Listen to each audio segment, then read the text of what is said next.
Um mergulho na espiritualidade monástica, o repórter Canção Nova de hoje traz para você a história, curiosidade e a vida dos monges no Mosteiro da Ressurreição.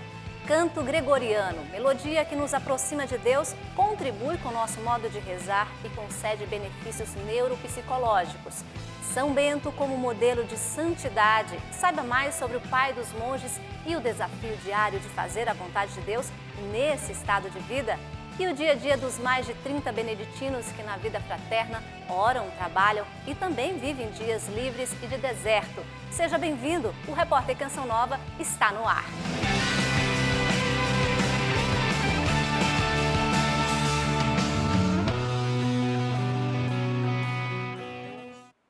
O primeiro bloco do repórter Canção Nova leva você a imergir na espiritualidade gregoriana. No sul do país, existe um mosteiro que une a bela melodia gregoriana à vida de oração dos monges. Em tempos de agitação, uma forma de louvar e, sobretudo, de escutar a voz de Deus.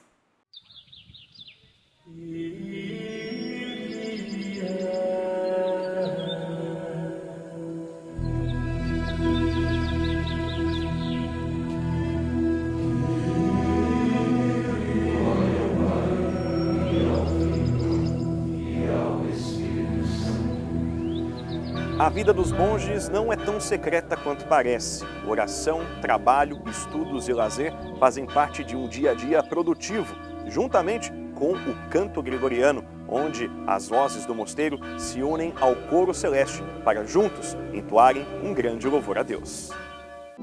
Senhor, eu clamo por vós, socorrei.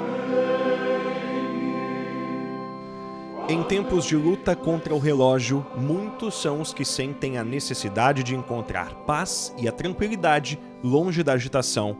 A inquietação e a pressa, geradas pelo ritmo acelerado de nossa sociedade, podem prejudicar nossa vida espiritual quando não observadas adequadamente.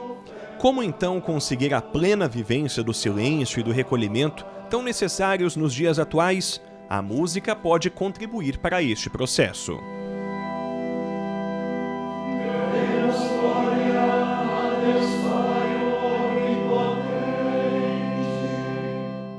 O repórter Canção Nova de hoje está em Ponta Grossa, no Paraná. A cidade, a pouco mais de 100 quilômetros da capital Curitiba, reserva uma grande riqueza da Igreja Católica, a vida monástica. Aqui está instalada a Abadia da Ressurreição, uma comunidade com pouco mais de 30 monges que servem a Deus e a Santa Igreja inspirados em São Bento. Estes compartilham o mesmo ideal a partir da vocação e dos dons para que, pela regra de seu pai fundador, sigam a Cristo e vivam de acordo com o Evangelho. O Senhor é contigo. A oração é responsável pelo sustento da vida monástica. Sem ela, não é possível perseverar no propósito de estar atento à presença de Deus. E é pelo canto gregoriano que a melodia do louvor, da gratidão e da súplica é elevado ao Senhor como um incenso que sobe ao céu. O Mosteiro da Ressurreição é conduzido pelo abade, palavra que vem do latim abá e significa pai. É o Cristo no meio dos monges, por seu exemplo, ensino e disposição para encorajar a perseverança naqueles que escolheram este caminho.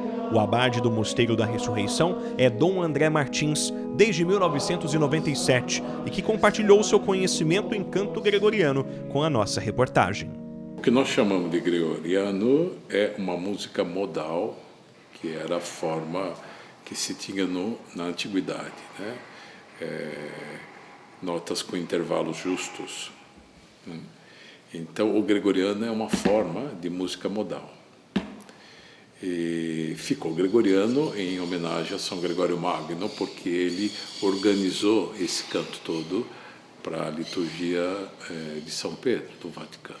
No Ocidente, ela foi a única forma de música litúrgica. E na Baixa Idade Média, os nossos irmãos lá do norte, né, franco-germânicos, eles produziram muito material sobre temas apropriados para a celebração da liturgia eucarística ou do ofício.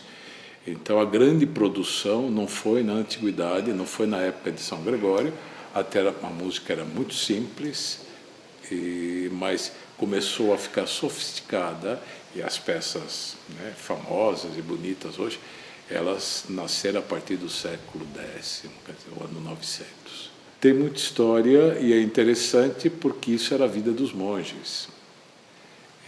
Por isso que eles se dedicaram, se debruçaram em cima dessa melodia e a partir da palavra de Deus, né, eles compuseram assim obras-primas mesmo. No período final da Idade Média, muitas das músicas gregorianas surgiram a partir da Lectio Divina, leitura orante da Palavra de Deus. Esta é uma grande ferramenta a nosso alcance para compreender aquilo que o Senhor quer nos falar. E se a Lectio é oração, logo o canto nos ajuda a rezar melhor. Mais do que isso, se colocar a serviço. A preocupação não era simplesmente a arte. A arte estava em função da Palavra de Deus, que devia ser cantada, em função da oração, né, do povo de Deus, do monge, sobretudo, né? Essa música, ela está em função da palavra. Isso é o fundamental. A música litúrgica, ela existe para a palavra da igreja ou para a palavra de Deus, né? Então, o andamento, o ritmo, tudo está em função da palavra. Então, ela não abafa a palavra, ela não obscurece a palavra, pelo contrário, a melodia realça a palavra que nós estamos cantando. E para nós é fundamental, porque nós vivemos da palavra de Deus, né? Não só nós monges, mas toda a igreja, né? Então, cantar a palavra de Deus de tal maneira que essa palavra a gente consiga memorizar, né? Depois ruminar e transformar em oração. E o gregoriano tem essa capacidade, né? Então, à medida que nós vamos cantando, nós memorizamos com uma certa facilidade, porque o andamento e o ritmo é o andamento da frase, enfim, né? Isso facilita muito. No início é difícil porque eles não têm ouvido para esse tipo de música, né? Eles estão acostumados com outro tipo de música muito ritmada, né? Mas não há tanta dificuldade em aprender, em assimilar e começar a cantar. Eles começam a aprender em loco, né? Eles vão para o coro e vão cantando com os irmãos que já estão no coro, cantando há muitos anos, e assim vão aprendendo. Claro que tem ensaios, né? E tem outras formas de passar valores e formação da música, mas é sobretudo em loco. A espiritualidade do mosteiro é litúrgica, ou seja, gira em torno da palavra de Deus celebrada. E a liturgia é a fonte de qualquer espiritualidade da igreja. Os monges param 7 vezes ao dia para cantar os salmos durante a liturgia das horas com a melodia gregoriana. Conforme São Bento, esta é uma prática fundamental e de primazia. O primeiro benefício é captar uma realidade muito importante da celebração. Quando nós cantamos os salmos, sempre em gregoriano, é Deus quem nos fala. E depois nós respondemos. Aí é a oração pessoal de cada um. O grande benefício é estar assim, em contato com o Senhor. Esse é o grande benefício. Obviamente tem outros, porque esse canto também, se bem executado, ele pacifica, né? Ele nos deixa atentos ao que nós estamos fazendo, né? Obviamente tem falhas, porque nós somos humanos, né? Mas ele é um canto que pacifica e centraliza assim, tudo, como se diz hoje, ele põe foco, né, naquilo que nós estamos fazendo. Não é um canto dispersivo. Isso o gregoriano não é um canto dispersivo. Uma das grandes colaborações do mosteiro para a igreja foi a musicalização das orações do Missal Romano, da Liturgia das Horas e dos Salmos para a melodia gregoriana. Este trabalho começou há 30 anos e Dom André muito contribuiu para que isso se tornasse realidade junto de outros irmãos monges. Tudo isso sem nenhuma propaganda. Quando nós chegamos, o grupo primeiro, nós cantávamos quase tudo em latim, poucas coisas em português. Depois, nós fomos redescobrindo alguns valores e para fazer acessível às pessoas que vinham ao mosteiro, que participavam da liturgia. Então, nós começamos a musicar em português com melodia gregoriana, né? Eu tive a oportunidade de conhecer alguns mosteiros e vi que isso era possível em outras línguas, né? E eu pensava, se é possível em holandês, em alemão, como não seria possível em português, né? Que é tão próxima do latim. E aí nós começamos esse trabalho. Esse trabalho tem 30 anos ou um pouco mais, agora que nós estamos terminando tudo. Nós musicamos todo o missal, quer dizer, todo o texto do missal tem música em gregoriana, né? Então, o que nós cantamos. Nós musicamos toda a liturgia das horas, né? Outros cantos para a bênção do Santíssimo, etc. E, como eu lhe disse, muita gente tem aproveitado, né? Nós temos um ofertório muito bonito, que é um trecho do Salmo 68, o insulto me partiu o coração, e isso, esse ano, muita gente cantou, sabe?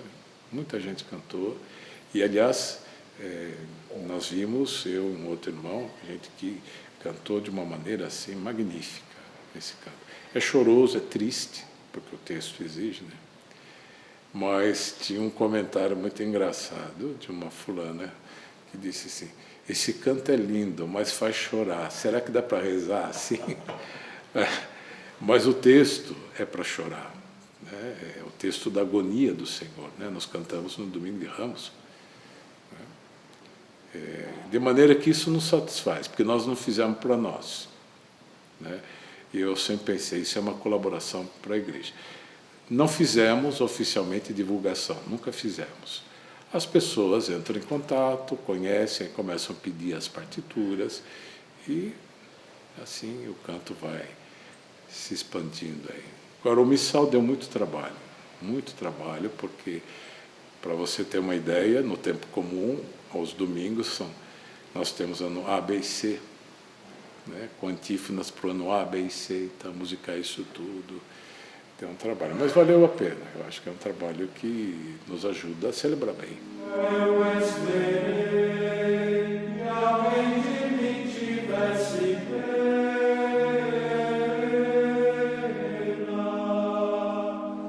Inúmeras são as virtudes que o canto gregoriano traz consigo, seja pela beleza de conservar uma preciosidade religiosa, como também fatores neuropsicológicos que as melodias proporcionam a quem escuta. Em outras palavras, encanta e afasta o coração das preocupações.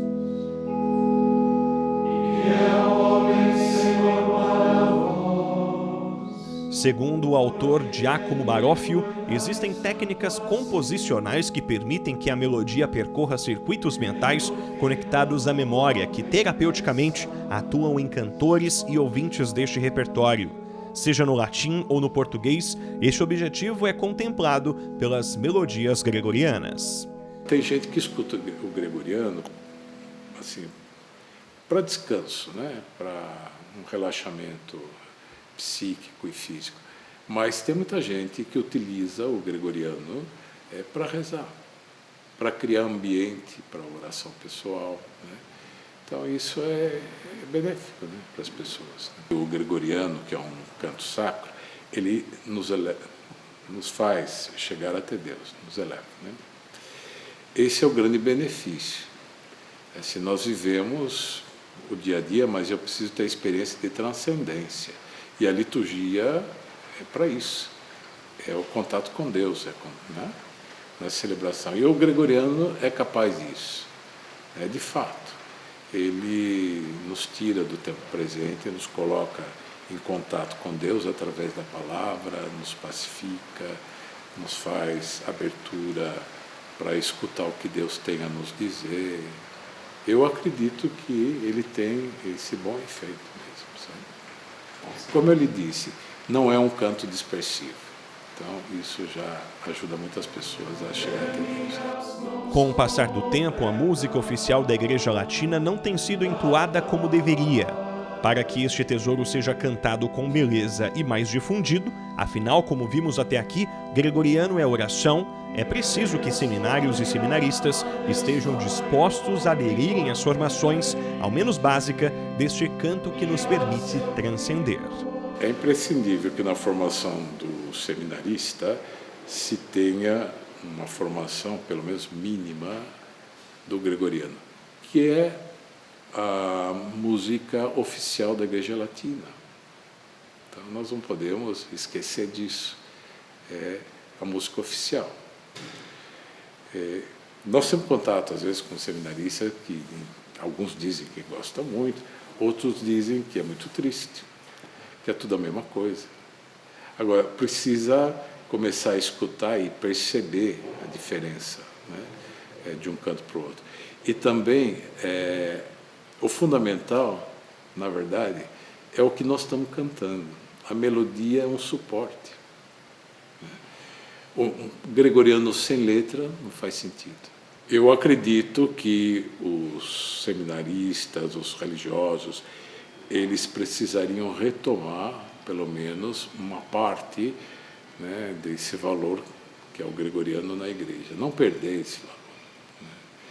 Há músicas boas no país, mas desconhecer, né, um religioso ou mesmo um padre, desconhecer o gregoriano, eu acho lamentável. Sobretudo coisas muito tradicionais. A igreja é uma tradição que tradição se transmite, né? Então é um valor que nós recebemos, nós vivemos e vamos passar. E depois do concílio, claro, teve uma quebra nisso, né? Foi muito importante toda a mudança, inegável, né? Mas precisa novamente se redescobrir o valor do gregoriano. Jesus Cristo é Senhor, para a glória de Deus Pai. Aleluia.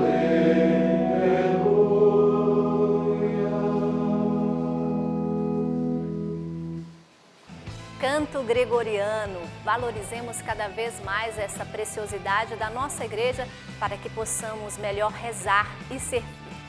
No próximo bloco você vai conhecer a história do Mosteiro da Ressurreição e o dia a dia dos monges beneditinos de Ponta Grossa. Até já!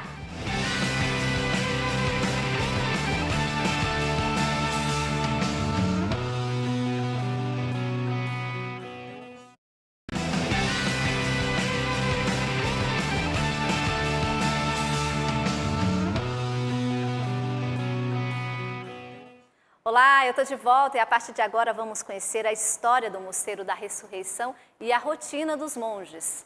Para uma adequada vida de santidade, São Bento é considerado o grande pilar. O amor pelo Pai Beneditino, unido à vida fraterna, fazem da abadia um local que exala a santidade.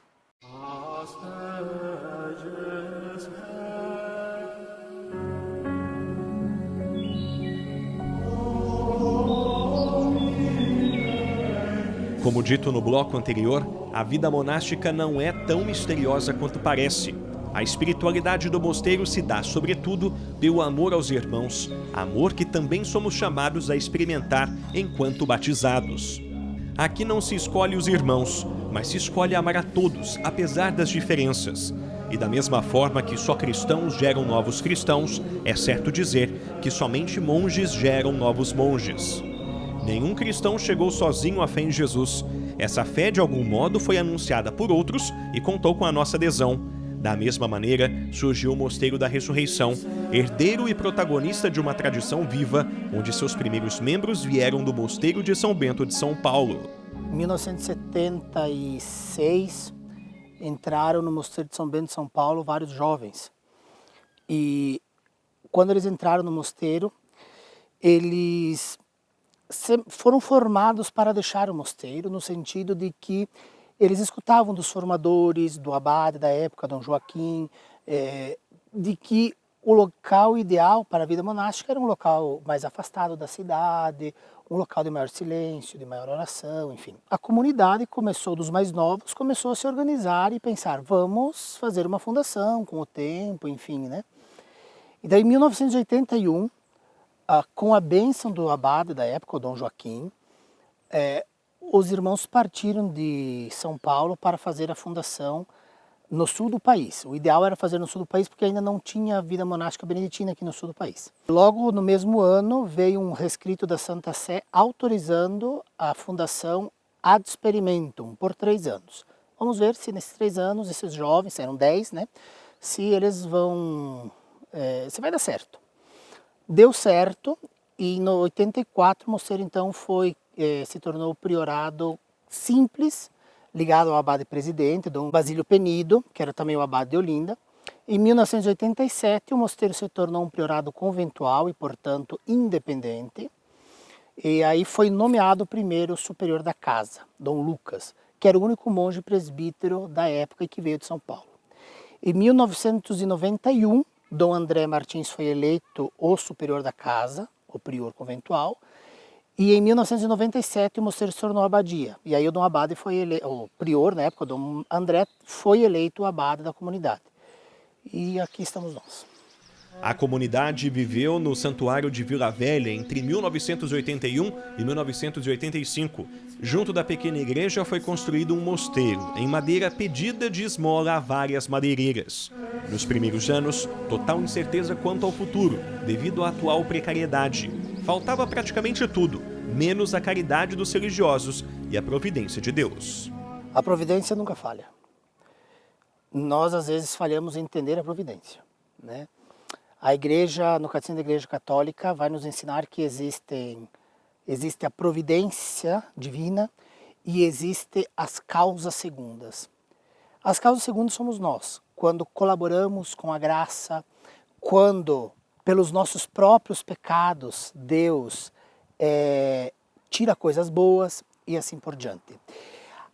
No entanto, Deus muitas vezes intervém de maneira direta na história. Uma dessas vezes foi quando enviou o seu filho, né? E outras tantas vezes é quando ele de fato providencia coisas para nós, não só materiais, mas em especial espirituais. Então, mesmo quando nós temos algumas dificuldades, é muito difícil nós crermos que Deus nos enviou essa dificuldade. O fato é de que ele não enviou, mas disso ele tira coisas boas. Então, o que eu tiro de lição é, primeiro, orgulho dos irmãos, no sentido de que perseveraram, e sempre fé em Deus que nos sustenta com a sua mão. Vida contemplativa é o mesmo que um esforço diário para experimentar nas pequenas coisas a mão de Deus. Purificar-se nem sempre é fácil, mas com a divina providência isso se torna possível. Um dos caminhos para atingir tal objetivo é o silêncio. Mas, por que o silêncio é tão importante para se fazer a vontade de Deus? Porque o silêncio é a única forma de você ouvir a outra pessoa. No caso, nós queremos ouvir só uma pessoa, Jesus Cristo. Deus não fala no barulho, Deus não fala na confusão, né? Deus fala no silêncio. Deus é Deus de tal forma que Ele não impõe nada. E não impõe nem que escutem a sua voz. Quem quiser que faça silêncio. Nesse sentido é muito esclarecedor a passagem de Eliseu, que fugindo de Jezabel vai para o monte e se esconde numa gruta. E Deus fala que vai passar. Aí diz que passou um terremoto e no terremoto não estava Deus. Passou uma tempestade, na tempestade não estava Deus. Passou um furacão, no furacão não estava Deus. E aí passou uma leve brisa suave. A brisa já é suave, passou uma leve brisa suave. E Deus estava na brisa suave. Aí diz que Elias cobriu-se com o manto porque Deus estava passando. E daí também vem o capuz, o cobrir a cabeça, que é sinal de que Deus está passando. Então Deus passa na nossa vida, mas não nos grandes acontecimentos, nos acontecimentos mais corriqueiros. A pequena via de Santa Teresinha. Deus está nas pequenas coisas, nos santificamos nas pequenas coisas. São Bento, o pai dos monges, é considerado o pilar para uma adequada vida de santidade. No entanto, os demais santos da igreja colaboram para o progresso espiritual dos irmãos. Esta intimidade é adquirida, sobretudo, no noviciado. Cada irmão tem assim as suas devoções pessoais, tem aqueles santos que lhe inspiram mais ou que lhe traz algo de novo. Depois, o fato de nós termos o santo padroeiro, como era costume, de receber no noviciado um outro nome, diferente do nome do batismo, para significar essa mudança de vida, e o qual o abade impõe a esse irmão sempre o nome de um santo. Então, naturalmente, a gente acaba criando um afeto pelo nosso santo padroeiro, aquele que nos foi dado como padroeiro pelo abade, né? Eu, por exemplo, tenho muita estima pelos ensinamentos de São José Maria Escrivá, que tinha um pouco de vida monástica no sentido de que a perfeição, a busca pela perfeição, a busca pela santidade no cotidiano da vida, que é um pouco o que Santa Teresinha fala, de outra forma, né? Quer dizer, nós não vamos ser santos porque fazemos grandes coisas. Existem. Santo Padre Pio, um homem que recebeu grandes dons, mas a grande maioria dos santos não foi assim, foi no dia a dia, na vida cotidiana, né? E isso me inspira muito. Mas há outros, né? Cada irmão tem o seu santo particular de devoção. Os santos são propostos como exemplo de santidade pela Igreja, justamente para nos mostrar que é possível ser santo. É possível ser santo. Então, não é, até o Deuteronômio fala, não, acho que é o Deuteronômio, não vos propõe um caminho impossível de alcançar. Né? Então, é duro, é difícil, a porta é estreita, mas é possível chegar à santidade. E nós vemos aí cada vez mais os santos de calças jeans, como dizia São João Paulo II, as pessoas que a gente menos espera e que muitas vezes são canonizadas ou que nós temos certeza que estão no céu, são pessoas que viveram uma vida simples como as nossas, né? E chegaram lá. Então, é isso mesmo, né? Os santos nos ajudam e nos impulsionam a chegarmos lá. A vida religiosa é um dom de Deus para a Igreja, pois ela possui um único objetivo: ser sinal no mundo daquilo que viveremos no céu. Aqui na Terra buscamos a vivência da castidade, pobreza e obediência para alcançar a felicidade plena junto do Altíssimo. No entanto, o número de vocações para este estado de vida tem caído. Infelizmente, hoje se constata uma queda vertiginosa de vocações, em especial no ramo masculino, mas também no feminino. Motivos são vários, é difícil enumerar, é uma realidade mundial. Começaria dizendo, primeiro, pela falta de fé, naturalmente, e em especial pela falta de fé nas famílias. Quando na família não se cultiva a vocação, a oração comum, a vocação não surge. A falta de exemplo da nossa parte, que não estimula muitas vezes os mais jovens. Também o que notamos é que a vida religiosa tem atraído principalmente pessoas com mais maturidade.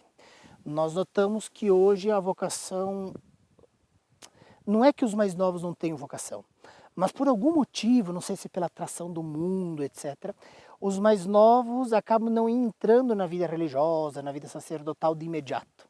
Em geral, eles vão constituir família, ou vão trabalhar, vão viver. E aí depois, lá pelos 35, 40, 45, que começa a perceber que falta alguma coisa. E ao perceber isso, eles acabam tendo coragem em procurar a vida religiosa. Então hoje a gente nota que as vocações são muito mais tardias. E por fim eu destacaria um outro elemento de que outrora a igreja era praticamente a única voz, né? A igreja falava, a igreja não tinha uma concorrência. Hoje, com o advento da internet, dos meios de comunicação social, a igreja é uma das poucas vozes nessa sociedade. E, naturalmente, para os mais jovens, às vezes é difícil discernir aonde é o melhor. Mesmo em um cenário de adversidade que se apresentam os números vocacionais para a vida religiosa, a história de Dom Anselmo nos estimula a seguir em frente e a experimentar aquilo que Deus quer para cada um de nós. Alegria ainda maior em saber que a Canção Nova contribuiu para o seu discernimento vocacional. A minha história até chegar ao mosteiro é um pouquinho longa e eu vou abreviar em específico nesse ponto. Porque eu entrei no seminário diocesano, da Diocese de Erechim, no Rio Grande do Sul, minha diocese natal, e os meus formadores pediram que eu deixasse o seminário no ano seguinte, 2005, 2006. Então, eu entrei com 14 anos, um piazinho, como nós dizemos, um guri, como dizemos no Rio Grande do Sul, e saí com 15, né? Então, muito jovem. E isso mexeu muito comigo, porque eu tinha sempre percebi uma vocação, mas com 15 anos é uma dificuldade enorme você discernir onde é a sua vocação. Então, eu saí do seminário em 2006, no início de 2006. Em junho de 2006, esse mosteiro, né, hoje o meu mosteiro, completou 25 anos. E o mosteiro, juntamente com a Canção Nova, fizeram uma coletânea dos CDs antigos que tínhamos até 2006, fez uma coletânea e lançou um CD chamado Minha Casa é Casa de Oração. Por ocasião desse CD, então a Canção Nova esteve aqui no mosteiro fazendo uma reportagem bem ampla e os irmãos, alguns irmãos também foram à Canção Nova para o lançamento do CD e tal. E eu me lembro que assistindo a Canção Nova, os irmãos celebraram vésperas lá na Canção Nova. Não me lembro em que local, acho que era, enfim, no Rincão lá, não me lembro. Eles celebraram vésperas lá, com incenso, como nós celebramos aqui, celebraram lá, não estavam todos. E aí eu me lembro que assisti a reportagem e me chamou muita atenção algumas coisas. Eu me lembro perfeitamente de um irmão nosso, já falecido, Dom Geraldo, cuidando das galinhas, um ancião encurvado. Me lembro muito bem disso. Me lembro alguns outros detalhes, por exemplo, a capela, o Pantocrator.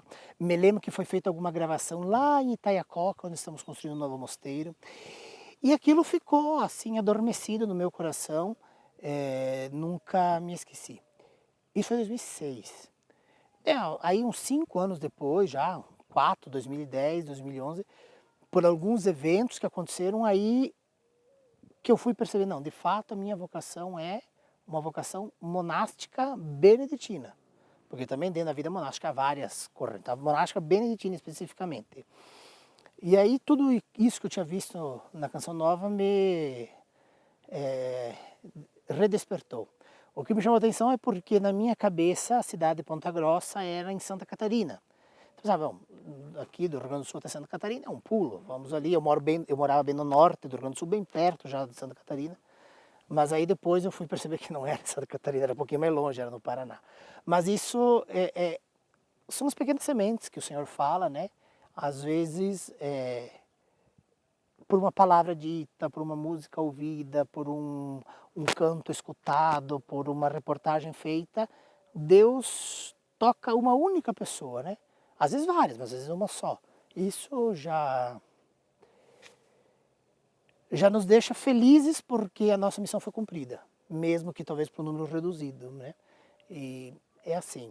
Então tem sim a Canção Nova essa grande parcela na minha vocação. Mais desejáveis do que o ouro são eles, do que o ouro refinado. Suas palavras são mais doces que o mel que sai do sal. E a alegria, esse testemunho de Dom Anselmo, louvado seja Deus por sua vocação e, acima de tudo, pela contribuição que o Sistema Canção Nova de Comunicação concede a todo o povo de Deus. A gente vai para um rápido intervalo e na volta vamos para o último bloco do nosso programa de hoje. Eu volto em 2 minutinhos.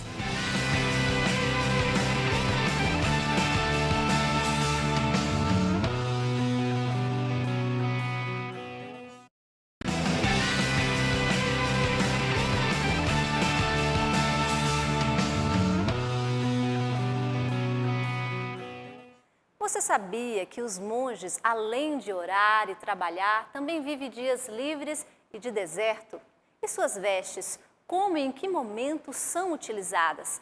Essas e outras curiosidades sobre a vida monástica você confere agora. Cada mosteiro é como se fosse uma família. Diferentes, os costumes de cada um se tornam iguais para uma melhor convivência. A base da fraternidade é a mesma em todas as comunidades. A vida contemplativa, com disciplina e foco no essencial, Jesus Cristo. Todos os monges acordam de madrugada para rezar. Alguns acordam às 2, alguns acordam às 5, outros acordam às 4h30. Nós aqui no mosteiro acordamos às 4 e às 4h20 temos o ofício de vigílias, a primeira oração da liturgia das horas.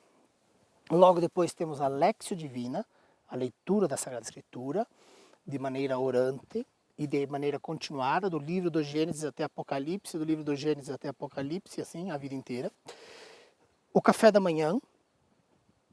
Às 6h15 temos as laudes, que é a segunda oração da liturgia das horas, ao clarear do dia, juntamente com a missa. Depois temos um horário de leitura não formativa, de uma leitura espiritual, de uma leitura que não seja da Sagrada Escritura. 8h30 temos o ofício de tércia, trabalhos até o meio-dia, ofício de sexta, almoço, o lava-pratos e um descanso até as 12h15. 2h30 oração de Noa, né? A terceira hora menor. Depois trabalhos e formação. Então alguns irmãos têm aula nesse horário das 3 às 5 da tarde. Os mais novos têm uma formação monástica, enfim. 5 horas nós paramos os trabalhos, tomamos banho, nos organizamos. 5h30 temos vésperas. 6 horas o jantar, lava-pratos, colações, que é quando nos reunimos na sala do capítulo para ouvir a regra de nosso Pai São Bento, termos alguma correção, alguma demonstração, algum ensinamento. E aí, por fim, completas. E aí terminamos o dia. Isso, então, em torno das 7h30, 15 para as 8. Tem alguns horários diferentes no domingo e na segunda-feira, mas a base é essa. Tem o irmão, inclusive, que faz o café da manhã, e esse acorda às 3, né? O dormir cedo, mais ou menos. Então, o dia termina cedo, mas depois, normalmente, os irmãos não vão direto para a cama. Tem que fazer silêncio, né? Mas aí aproveita para fazer alguma leitura, deixar alguma coisa em ordem. No domingo, alguns irmãos já adiantam o almoço, porque a missa daí é às 10 da manhã. Faz o silêncio, mantém, não precisa dormir imediatamente, mas todo mundo repousa mais ou menos cedo para outro dia poder acordar. Muitos são os detalhes que regem a vida disciplinada dos monges da ressurreição. Um deles diz respeito aos hábitos e à veste coral. Nas vigílias, laudes e vésperas, momentos considerados maiores para a liturgia das horas, os irmãos professos solenes, ou seja, monges que se consagraram de maneira definitiva, utilizam a cogula. Além disso, a cogula é usada somente no coro, por isso é correto dizer que a cogula é uma veste coral. Já nas horas menores, tércia, sexta e noa, os monges utilizam a jaquita, devido aos trabalhos desempenhados durante o dia. Em algumas oportunidades, há o dia livre, onde acontece a limpeza das celas, lavagem das roupas pessoais e conversas informais entre os irmãos. Nesse dia, os monges podem ficar de roupa civil, além de caminhar nos arredores do mosteiro e assistir um filme à noite. O dia de deserto, por sua vez, é de silêncio absoluto e isolamento. Não se pode conversar, acessar a internet e ficar sem o hábito. Esses dias tão diferentes possuem um único fim, o encontro com Deus. Enquanto no dia livre há a comunhão fraterna, no dia de deserto a comunicação se dá pela oração silenciosa. Apesar de tamanha rigidez na vida monástica, também existe um momento de lazer dentro da comunidade. Nesta sala, por exemplo, os monges aproveitam um momento de descontração, todos juntos. O ser humano precisa naturalmente de alguns momentos de repouso, alguns momentos de lazer, alguns momentos de fraternidade. Isso é também a experiência do céu, porque no céu estaremos em comunhão uns com os outros, né? Então, o lazer na vida monástica, ou aquilo que os antigos chamavam um vacare Deo, o vacare Deo, esse vacare depois vai dar, por exemplo, vacaciones, né, em outros idiomas, né, as férias. Mas é muito mais do que isso, até o termo é meio estranho, é um vagabundear em Deus, um não fazer nada, no sentido de que também assim, no momento de lazer, no momento de fraternidade, nós podemos e devemos estar com Deus.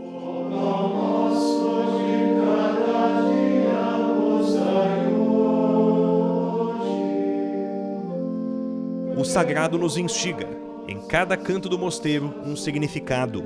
Mais que isso, luz para a nossa caminhada, resposta para os nossos questionamentos, beleza que enche os olhos.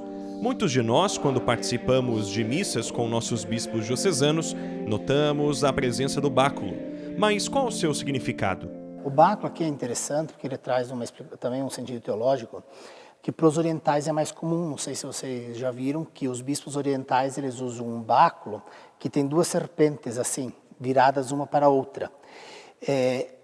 Representar a serpente é justamente para representar a serpente do Antigo Testamento, que quando o povo era picado pelas serpentes e não sabia como curar, Deus fala a Moisés, pegue uma serpente de bronze, agora não me recordo, acho que é de prata, e eleve numa haste quem for picado pela serpente, e olhar para esta imagem de uma serpente ficará curado.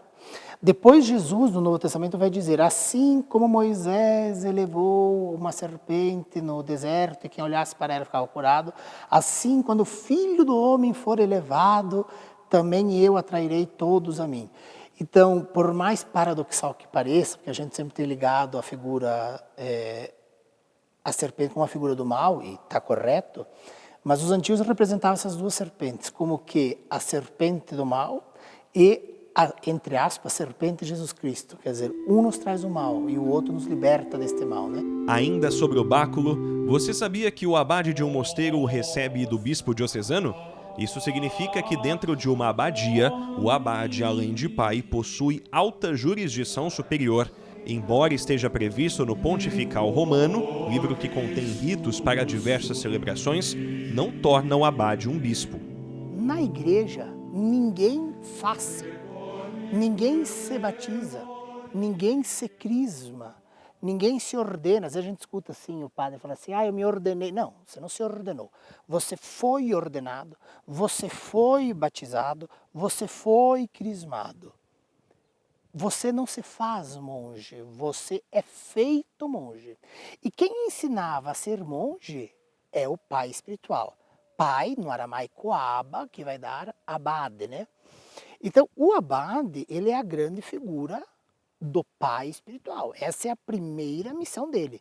E essa missão dele é para justamente fazer com que o noviço, o jovem que chega, ou o jovem não necessariamente em tempo de vida vivida, mas o jovem de vida monástica, torne-se um monge. Para quê?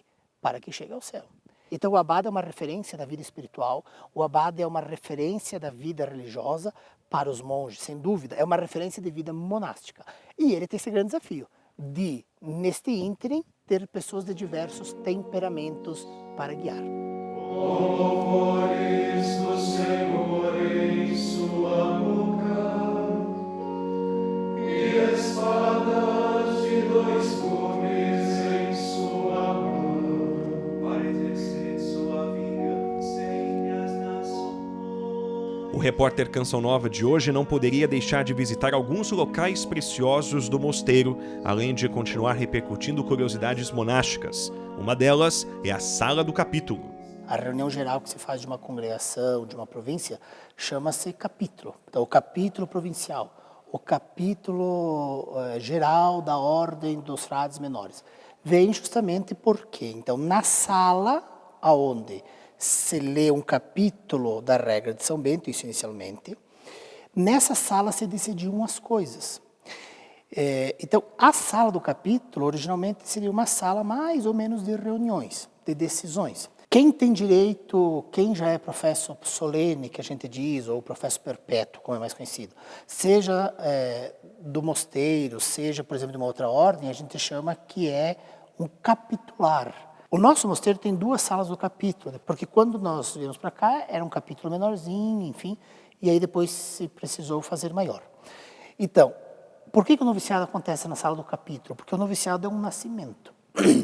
Então, os monges ficam em volta do noviço, justamente como que sendo a placenta do útero que envolve o noviço. Então, esse noviço vai se desenvolver até chegar a ser monge se ele for cuidado por uma placenta, que são os que já são. No outro capítulo tem forma de útero, justamente para representar isso. Na sala do capítulo também há belos vitrais que contam a vida cotidiana dos monges, incluindo as rosáceas. Aqui nessa sala nós temos 3 rosáceas. Uma rosácea clássica, que é aquela lá. Mas aqui temos uma rosácea que normalmente o pessoal se assusta, porque são os símbolos do zodíaco. Representar, principalmente nas igrejas antigas, às vezes representado no piso, as constelações era justamente para lembrar aqueles que viam que o centro do universo é Deus e que nós devemos sempre estar em torno dele, né? Aí temos essa rosácea também, que é uma rosácea um pouco diferente das tradicionais, que são as 12 pombas, que representam os 12 apóstolos, né? De apóstolo vem a palavra apostolado, né? De que maneira que eu anuncio o evangelho, né? Qual é o meu apostolado? Aí vem apostolado de oração, apostolado de caridade, enfim, e assim por diante. Então nós monges também temos um apostolado, né? Que é o apostolado da oração, o apostolado da vida litúrgica, o apostolado do acolhimento e assim por diante. Então essas 2 rosáceas são as rosáceas mais são personalizadas, né, que tem um significado. Daí essa é uma das rosáceas clássicas, nós temos uma outra rosácea, mas essa é uma rosácea clássica que é justamente uma flor, uma rosa, né? Veja sempre que no centro tem a cruz. Hoje pode parecer um pouco obsoleto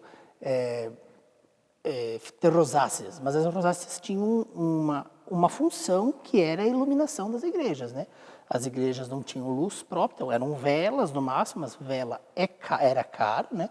Então, como a luz natural do dia entrava pelas rosáceas, então fazer esses vitrais coloridos para entrar luz, e aí eles mistificavam esses vitrais, que era justamente dar um sentido teológico, quer dizer, a luz que nos ilumina vem da cruz do Cristo, enfim. Um lugar de pouco acesso. Este é o claustro, mais conhecido como clausura, presente em todos os mosteiros e conventos. Este espaço estabelece uma profunda ruptura entre o mundo e o monge. Os primeiros monges, por exemplo, Santo Antão, ou mesmo São João Batista, que é o protótipo de monge. São João Batista vivia onde? No deserto. Vivendo no deserto, foi o único profeta que apontou: eis o Cordeiro de Deus. Aquilo que os profetas queriam fazer, o João Batista do deserto fez, apontou quem era o Cordeiro de Deus. Santo Antão foi para o deserto, os primeiros monges todos foram para o deserto, afastaram-se da sociedade para viver uma vida de silêncio e ouvir a voz de Deus. Então, a clausura, ela faz essa ruptura. Dentro da clausura, todos os mosteiros têm um espaço chamado claustro, justamente para sinalizar visivelmente ao monge de que a necessidade dele fazer essa ruptura, de fazer esse retiro, fazer esse afastamento, essa anacorese em grego, esse retirar-se. Então, os claustros são famosos, os claustros dos mosteiros do mundo inteiro famosos porque eram extremamente belos, ricos, ricos de detalhes, enfim. O claustro de Samos é conhecido, de Silos é conhecidíssimo, enfim. Mas o que significa o claustro é justamente isso. Então, o claustro ele é um quadrado, normalmente, um retângulo, fechado por arcos, às vezes com uma ou outra abertura, mas normalmente fechado, e ele é sempre aberto no teto, o teto é sempre aberto. E ele fica de tal forma localizado no mosteiro que você não tem como circular pelo mosteiro sem passar pelo claustro, para ir do refeitório à capela, da capela à cela e assim por diante. Justamente para que o monge, passando por ali, lembre-se diariamente que ele se fecha para o mundo, mas não é um fechar-se para o mundo estéril, é um fechar-se para o mundo para buscar as coisas do alto, né? É buscar as coisas do alto, literalmente, né? Então, o significado do claustro, quer dizer, o claustro tem uma função prática, mas que lembra o monge a escolha da sua vida, né? Fechar-se ao mundo para abrir-se ao céu. É desta forma que buscam viver os monges, pelas coisas do alto, e inspirados no ícone da vida monástica, São Bento, buscam também experimentar um equilíbrio espiritual a partir da regra sob a qual viveu e deixou para os irmãos. Como conseguir as virtudes de São Bento? Como chegar aos pés de São Bento? Aí é muito difícil, porque foi um grande homem. Um homem realmente, como disse São Gregório Magno, um homem bento pela graça e pelo nome, né? Nós somos abençoados pela graça de Deus e temos que fazer todo um esforço de ascese e tudo mais para chegar aos pés de São Bento. Eu creio que talvez hoje o que a gente mais precisa, e talvez a virtude que mais nós precisamos, é uma virtude, não sei se é uma virtude claramente, talvez, mas também é uma graça. É uma graça e é uma virtude que depende da colaboração humana, que é a perseverança. Ninguém persevera em mais nada. Ninguém persevera no casamento, ninguém persevera na vida religiosa, ninguém persevera na faculdade, ninguém persevera no serviço, ninguém persevera em lugar nenhum. Parece que nos tornamos seres humanos de borracha, né? Não existe... Tudo é volátil. Não gosto mais da minha esposa, eu me separo. Não vou mais, não gosto do meu superior, saio da vida religiosa. Não gosto do bispo, deixo a vida sacerdotal, o troco de diocese e assim por diante. Penso que se nós cultivarmos e formos fiéis e perseverantes até o fim, conseguiremos pelo menos chegar próximo do nosso Pai São Bento, que foi fiel até o fim. Inclusive, São Bento morre de pé, em forma de cruz, sustentado por seus irmãos. Quer dizer, ele quis ser fiel e ser como Cristo, obediente até a morte, morte de cruz, até o último instante.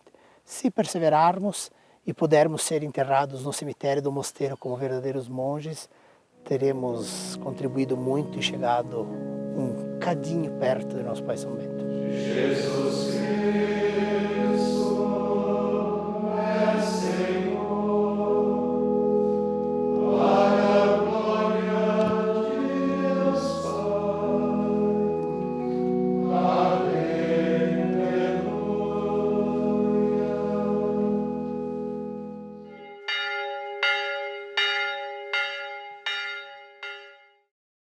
Como bem descreveu Paulo VI, os mosteiros são os pulmões da Igreja.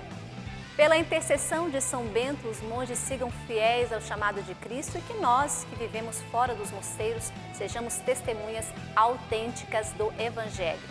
O Repórter Canção Nova de hoje fica por aqui. A íntegra do programa já está disponível no Canção Nova Play. Mais informações da Igreja do Brasil e do mundo, acesse noticias.cançãonova.com. E eu espero por você na próxima semana. Um grande abraço, Deus te abençoe. Tchau!